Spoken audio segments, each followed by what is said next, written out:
তিনটা ন সাতটা বনাই থোৱা আছিলে পানী খোৱা গিলাচ নেকি নমখ খোৱা পানী খোৱা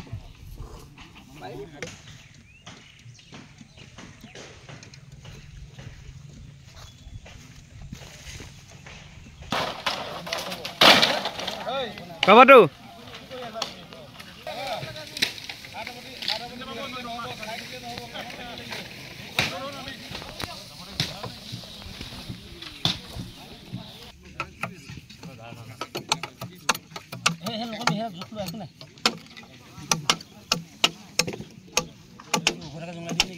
এয়া হল অসমৰ মানুহৰ হদিয়াৰ প্ৰতিজন মানুহৰ সহযোগিতা সকলোৰে সহযোগিতাত এটো সম্ভৱ হৈ উঠিছে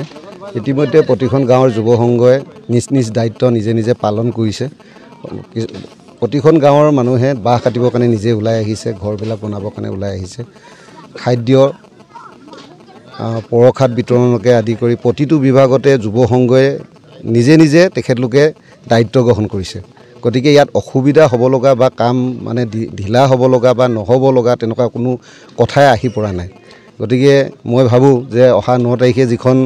আমাৰ ৰাজহুৱা আদ্য শ্ৰাদ্ধ হ'ব আমাৰ গণশিল্পী ৰাজীৱ হদিয়াৰ এই শ্ৰাদ্ধখনত সমগ্ৰ অসমবাসী মানুহে সমগ্ৰ হদিয়াবাসী মানুহে এটা নতুনত্ব দেখিবলৈ পাব গণশিল্পীৰ প্ৰকৃতৰ ভাৱ মনৰ যিটো মৰম সেই মৰম দেখি পাব বুলি মই অনুভৱ হয় কাৰণ মানুহৰ যিটো উৎসাহ দেখিছোঁ প্ৰতিখন যুৱ সংঘই প্ৰতিজন ব্যক্তিয়ে হদিয়াবাসী প্ৰতিটো সংগঠন প্ৰতিটো দল প্ৰতিজনী অনুষ্ঠান বা প্ৰতিষ্ঠানে যেনেদৰে সহায় কৰিছে গতিকে এই সহায় সহযোগিতাত আশা কৰোঁ যে এই আদ্য শ্ৰাদ্ধখনে অসমৰ ভিতৰত এক বিৰল এক কীৰ্তি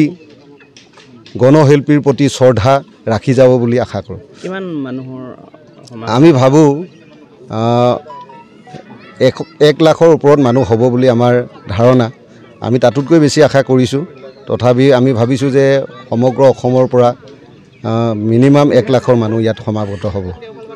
খাদ্যৰ কাৰণে যেনেকুৱা শুনিব পাইছোঁ গাঁওসমূহক কেনেকুৱা ধৰণৰ এতিয়া আমাৰ টোটেল 23টা খাদ্য মানে হেৰি আছে 23টাৰ লংগৰ আছে 23খন গাঁৱে ইতিমধ্যে তেখেতলোকে দায়িত্ব লৈছে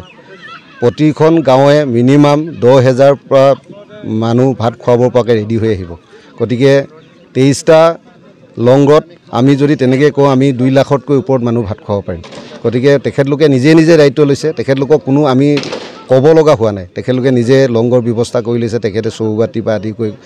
মানে সামগ্ৰীসমূহলৈকে যিবিলাক ৰন্ধন প্ৰক্ৰিয়াত লাগে সেই সকলোবিলাক তেখেতলোকে ঠিক কৰি লৈছে গতিকে গাঁওসমূহ নিজে লৈছে আৰু তেখেতলোকে স্বতঃস্ফূৰ্তভাৱে আহি খৰি পাত সকলো যোগাৰ কৰি লৈছে গতিকে তাত ইয়াত আকৌ উদযাপন সমিতি বা বেলেগ কোনোবা কৰিব লগা একো কাম নাথাকে যেহেতু এটা বৃহৎ সমাগম হ'ব ইয়াত প্ৰশাসনৰ সহযোগিতা নিশ্চয় নিশ্চয় নিশ্চয় এইটো প্ৰশাসনক ইতিমধ্যে আমি প্ৰশাসনক জনাইছোঁ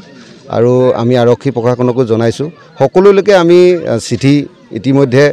আমাৰ আবেদন পত্ৰ দিয়া হৈছে গতিকে আশা কৰোঁ আমি প্ৰশাসনে হদিয়াবাসী ৰাইজে সমগ্ৰ অসম চৰকাৰখনেও হওক বা সমগ্ৰ অসমৰ প্ৰতিজন মানুহে নিষ্ঠা আৰু সততাৰে কাম কৰিব আৰু সকলোৱে শৃংখলিতভাৱে থাকিব গতিকে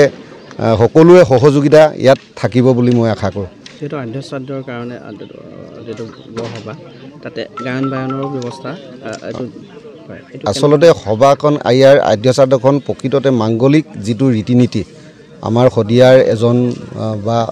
আমাৰ নিজৰ মানুহ এজন ঢুকালে যি মাংগলিক ৰীতি নীতিয়ে কৰা যায় সেই ৰীতি নীতিয়ে হ'ব গতিকে এই মাংগলিক যি কাৰ্য থাকিব এই মাংগলিক কাৰ্যত এতিয়ালৈকে 22 খোলা সমগ্ৰ অসমৰ মানে তিনিচুকীয়া ডিষ্ট্ৰিক্ট ডিব্ৰুগড় ডিষ্ট্ৰিক্টলৈকে হদিয়াক লগাই 22 খোলাৰ গায়ন বায়ন হ'ব তেখেতলোকে ধৰ্মীয় ৰীতি নীতিয়ে পৰম্পৰাগতভাৱে মাংগলিক কামখিনি হ'ব সকামৰ মূল মণ্ডপৰ ভিতৰত তেখেতলোকে গায়ন বায়নে তেখেতৰ যি আদ্য শ্ৰাদ্ধ সমাপন কৰিব অতিথি আপ্যায়নৰ দায়িত্ব সম্পূৰ্ণ হদিয়াবাসী টুপচিঙা যুৱ সংঘ সমূহ ৰাইজ অসমবাসীৰ সম্পূৰ্ণ দল সংগঠন প্ৰতিটো দল প্ৰতিষ্ঠান অনুষ্ঠান প্ৰতিষ্ঠান বিভিন্ন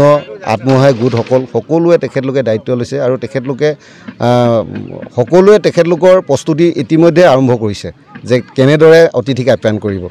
গতিকে তেখেতলোকৰ কাম নিজাববীয়াকৈ কৰিছে। গতিকে আমি বা মানে বেলেগে কোনো সোঁৱৰাই দিব লগা কোনো কথা অহা নাই। যিহেতু ইমান মানুহৰ সমাগম হৈছে, এইটো হয়তো অসমৰ ইতিহাসতে বিৰল হ'ব এনেকুৱা আন্তঃৰাষ্ট্ৰীয় বা ভৱিষ্যতৰ এনেকুৱা কথাটো এনেকুৱা এটা অনুভৱ হয় যে এজন গণশিল্পী যিটো মৰ্যাদা, সেই মৰ্যাদা চাগে অসমে এই খাটি খোৱা গাঁৱৰ পৰা গৈ জনতাৰ কথা কোৱা, প্ৰতি নিপীড়িত জনতাৰ নিৰ্ভীকভাৱে সাহসিকতাৰে গান গোৱা, যি সাহসৰ পৰিচয়ে গণশিল্পী যে ৰাইজৰ মনত আস্থা লাভ কৰা, এই গণশিল্পীৰ ক্ষেত্ৰত এনেকুৱা এটা সমাগম হয় বুলি আমাৰ মনে ধৰিছে। এতিয়া সমগ্ৰ অসমে সেইকাৰণে আঁকোৱালি লৈছে যে প্ৰকৃত এজন গণশিল্পী যিটো পাব লগা মৰ্যাদা বা পাব লগা মৰম চেনেহ সকলোৱে দিবলৈ কেতিয়াও কুণ্ঠাবোধ নকৰে বুলি মোৰ মনে অনুভৱ হয়। গতিকে আমি আহ্বান কৰোঁ যে প্ৰকৃততে শিল্পী হ'লে শিল্পীৰ মনৰ হ'ব লাগে, ৰাজীৱ শদিয়াৰ দৰে হ'ব লাগে। সেই এটা ভাৱ হয়তো চাগে সকলোৱে মনত জাগিছে। সেয়েহে মই অপকতে স্বীকাৰ কৰিছোঁ, মোৰো মনে এনেকুৱা হয় যে ৰাজীৱ শদিয়াৰ দৰে এজন শিল্পী হওক।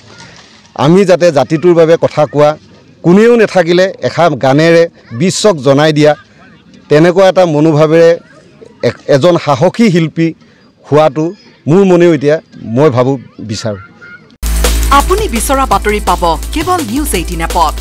নিউজ 18 এপ ডাউনলোড কৰিবলৈ স্কেন কৰক এই QR কোড। গুগল প্লে ষ্টৰতো পাব এই নিউজ 18 এপ।